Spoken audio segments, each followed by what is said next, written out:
Welcome back to BookShortz, the home of powerful stories told short. If you're someone who loves getting lost in epic fantasy, but doesn't always have the time to read hundreds of pages, you're in the right place. Today we're diving into the explosive finale of Sarah J. Maas's legendary Throne of Glass series, Kingdom of Ash. This book is a roller coaster of war, sacrifice, magic, and unbreakable willpower. If you followed Aelin Galathynius this far, you know this ending is going to leave a mark. And if you haven't, well, buckle up, because this might just convince you to start the series from the beginning.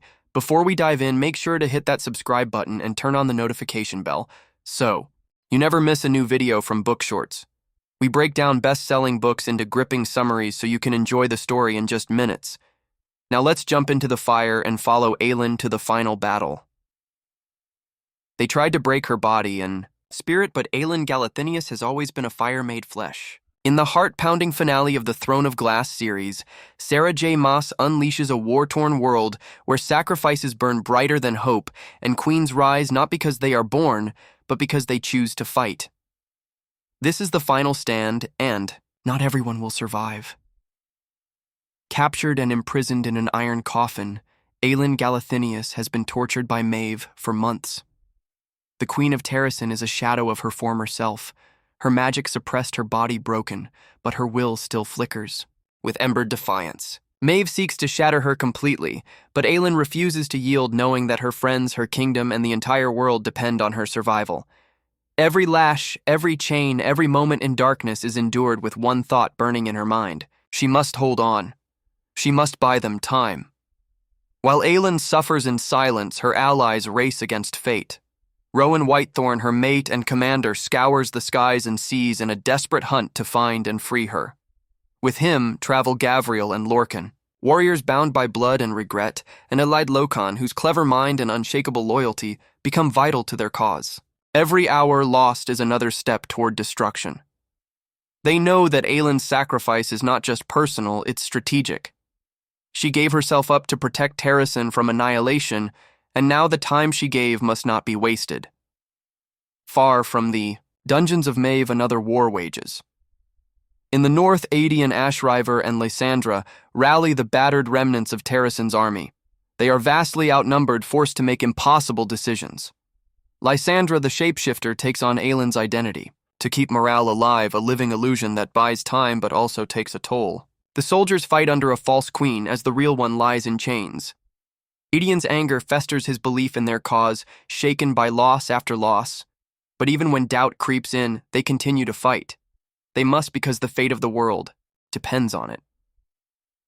Across continents, Dorian, Haviliard, and Manon Blackbeak search for the final word key. Dorian's magic is raw, unshaped, his crown a heavy weight. Manon, the last of the Crochan queens, faces her own inner war as she tries to unite the Witch Clan's once bitter enemies. She must bring together the Iron Teeth and Crochans to face the Valg army, threatening to drown Aelin in darkness. Together, Dorian and Manon make a powerful if volatile pair, each seeking redemption, each haunted by what they've done, and what they still must do. As the armies converge, so do the truths long buried. The word keys, ancient relics of terrible power, have the ability to open the gates between worlds.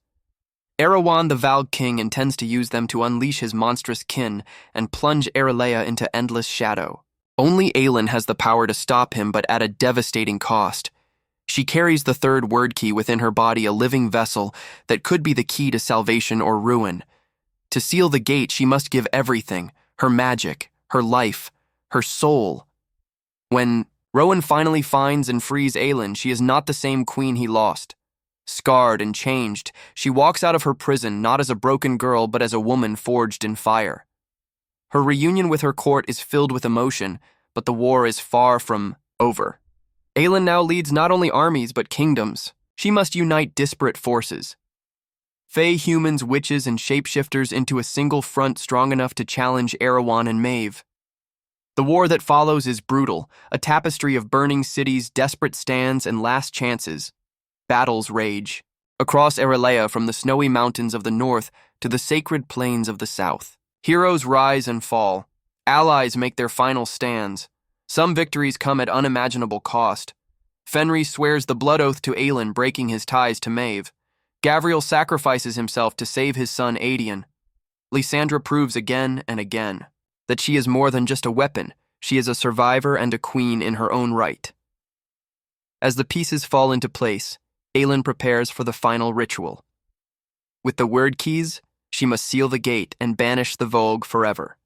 But doing so demands a sacrifice even greater than her magic. She is prepared to give her life, but a twist of fate and the intervention of powerful allies changes the course of destiny. Elena's bargain, the ancient promise that tied Aelin's fate to this moment, is honored. Aelin loses her fire magic burned out in the sealing of the gate, but she survives. In the aftermath, the dust of war settles on a changed world. Terrasen begins to rebuild under Aelin's rule. Rowan stands beside her, not just as consort, but as partner and equal. Dorian takes the throne of Adarlan, his kingdom forever altered by magic and war. Manon leads the unified witch clans to the wastes to reclaim their homeland and rewrite their legacy. Elide and Lorcan find peace in each other after long journeys of pain and betrayal. Kingdom of Ash is more than a story of battles and queens. It is a story of resilience, of love that endures through torment, of loyalty that survives betrayal, of friendships forged in fire and sacrifice. Sarah J. Maas brings her epic saga to a stunning close with a tale that is both heart-wrenching and triumphant. Her characters have grown from broken children into legends, their choices shaping the fate of a world. Aelin Galathynius was never just a queen by blood. She became one through fire, through sacrifice, through the refusal to back down even when hope was lost. She stood when others fell. She gave when others ran. She is the embodiment of the series itself, fierce, fearless, and unforgettable. For fans who have walked beside her from the glass castle to the ash-strewn battlefield, this book is a reward and a farewell. And for those just arriving, it is a call to begin the journey from the beginning, to witness the rise of a girl who became a queen, who saved the world, and who reminded us all that even in the darkest of nights, a single flame can light the way. This is Kingdom of Ash. This is the end of the beginning, and the beginning of everything else. If you want to listen full audiobook for free, link in description. Thank you.